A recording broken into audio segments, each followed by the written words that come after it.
Good morning student. આગળ આપણે જોયું હતું વેલેન્સ બોન્ડ થિયરીનું ઇન્ટ્રોડક્શન. આજે આપણે એના મેઇન પોઈન્ટ જોશું કે વેલેન્સ બોન્ડ થિયરી કેવા શું માગે છે. તો કે the atom participation in the bond formation should have symmetric valence orbital with almost similar energy.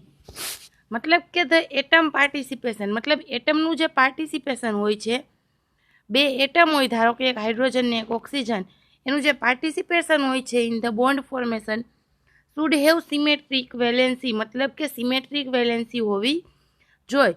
Almost similar energy, દરેકની કેવી હોવી જોઈએ એનર્જી, બંનેની કેવી હોવી જોઈએ ઓલમોસ્ટ થોડી ઘણી સેમ હોવી જોઈએ. The valential orbital of each atom undergoing bond formation must possess oppositely spin unpaired electron. મતલબ કે ઇલેક્ટ્રોન જે પાર્ટિસિપેશન કરે, બે ઇલેક્ટ્રોન, એક હાઇડ્રોજનનું હોય એક ઓક્સિજનનું, એ બંનેની સ્પિન કેવી હોવી જોઈએ, એકની આ તરફ તો એનથી એકની ઉલટી, મતલબ કે ઓપોઝિટ હોવી જોઈએ.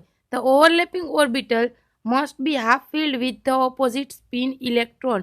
મતલબ કે ઓવરલેપની જે ઓર્બિટલ ઓવરલેપ થતી હોય એ લગભગ અડધી ભરેલી હોવી જોઈએ અને સાથે સાથે સ્પિન પણ કેવી હોવી જોઈએ, વિરુદ્ધ હોવી જોઈએ.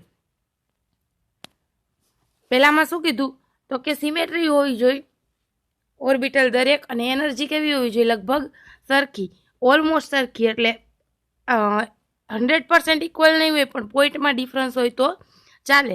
અને પછી કીધું કે એની સ્પિન કેવી હોવી જોઈએ, અલગ અલગ હોવી જોઈએ, અને ફિલ્ડ કેવી હોવી જોઈએ, એની અડધી ભરેલી હોવી જોઈએ. There should be maximum overlap between valence orbital of atom participation in a bond formation. વધારેમાં વધારે કેવું થવું જોઈએ, ઓવરલેપિંગ થવું જોઈએ. If the above fundamental conditions are fulfilled, then half-filled valence shell orbital of two atoms will be overlapped to form bond formation. Then during the bond formation, electron spin will be neutral with increase in electron density between two centers. મતલબ કે ઉપરની બધી condition fulfil થયા પછી પણ એક condition જોવાની છે, કઈ તો કે આ એટમ એ અને બી બંને મિક્સ થઈ જાય એટલે કેવો ચાર્જ આવવો જોઈએ, ન્યુટ્રલ ચાર્જ આવવો જોઈએ, તો જ એ ઇલેક્ટ્રોન ઓવરલેપ થઈ શકે. ન્યુટ્રલ ચાર્જ કેવી રીતે થાય તો કે આગળનામાં એવું કીધું કે બંને ઇલેક્ટ્રોનની સ્પિન કેવી હોવી જોઈએ ઉલટા સુલટી. તો આની સ્પિન +1/2 હોય તો આની સ્પિન કેવી હોય -1/2, તો ઓટોમેટિકલી કેવું થઈ જાય, ન્યુટ્રલ થઈ જાય. એના પછીનો પોઈન્ટ શું છે તો કે valence bond theory assume that the constitute atom are interact in manner that their individual characteristic written.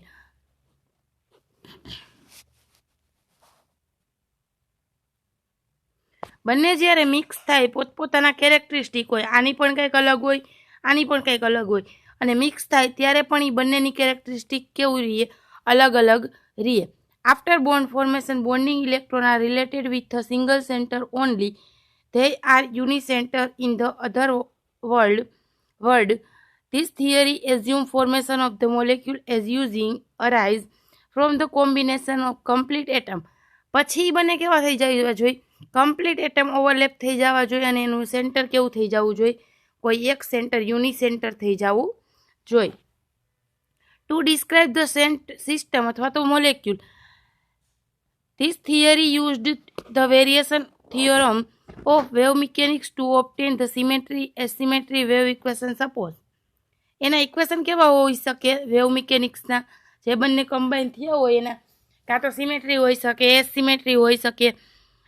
આગળ શું કીધું તું, સિમેટ્રી જોઈ, પણ એ શું એટમની જે ઓર્બિટલ છે, ઇલેક્ટ્રોન છે, એની વાત કરી હતી. હવે શેની વાત કરે છે તો કે વેવ ફંક્શન જે તમે લખો એ વેવ ફંક્શન કાં તો સિમેટ્રી પણ હોઈ શકે, એસિમેટ્રી પણ હોઈ શકે.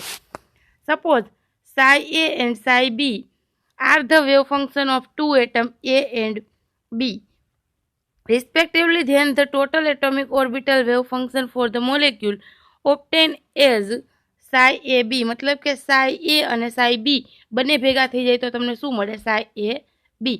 ટોટલ એનર્જી કાઉન્ટ કરવી હોય તો આપણે આગળ કરતા હતા, energy is equal to A એટમની એનર્જી પ્લસ બી એટમની energy. For example, H2 molecule હે ધ 2 હાઇડ્રોજન એટમ. H2ના કેટલા મોલેક્યુલ છે તો કે 2 મોલેક્યુલ છે, હાઇડ્રોજન એટમ છે. Nuclear are labelled by A and B. એક ન્યુક્લિયસને શું કીધું, HA અને બીજાને HB. HA નો ઇલેક્ટ્રોન E1 અને HB નો ઇલેક્ટ્રોન E2 બધામાં કેવા હશે? હાઇડ્રોજનમાં એક જ ઇલેક્ટ્રોન હોય ને, એટલે એક E1 ને એક E2.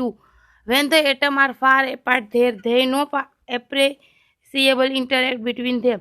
દૂર હતા ત્યારે એમાં ઇન્ટરેક્શન થઈ શકતું નથી. Then electron E1 is exclusively associated described by psi1. એને કેવી રીતે લખ્યું? psi1. And however H2 molecule the hydrogen atom electron is E2. એને શું કીધું? psi1 અને E1. B ને શું કીધું? psi2 અને E2.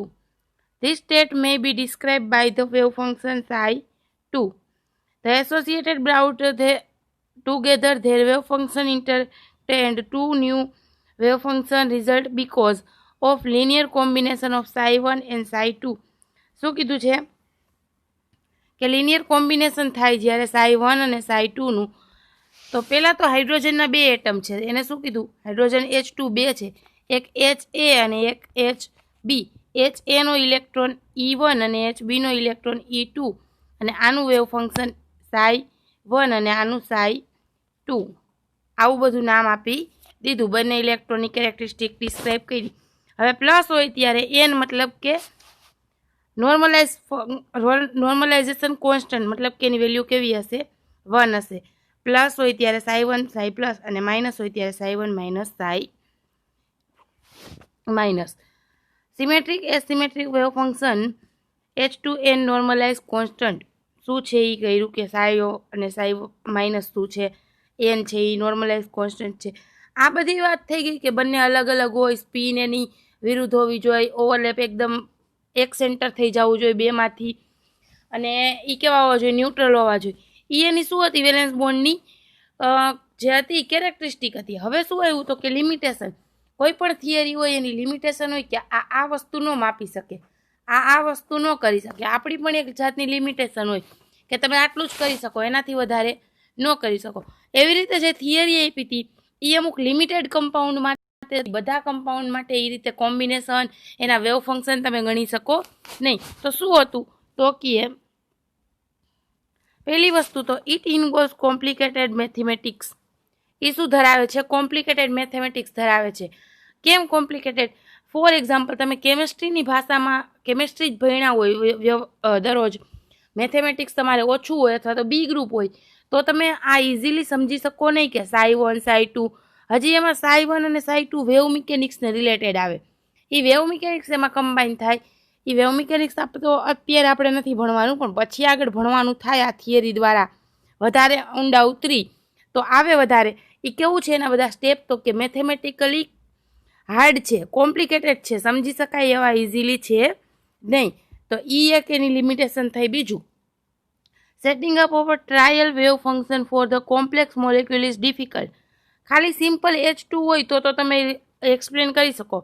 કોમ્પ્લેક્સ મતલબ કે બે અથવા તો બેથી વધારે મોલેક્યુલ હોય ત્યારે એને સમજવું પણ કેવું છે? ડિફિકલ્ટ છે. By this method, one cannot predict the exact bonding characteristic and magnetic property of the molecule.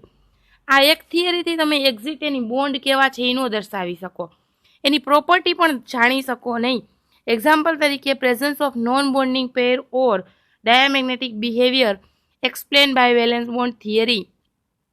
એનાથી શું દર્શાવાય કે પેર છે કે બોન્ડિંગ છે કે નથી, અને એનો નેચર કેવો છે?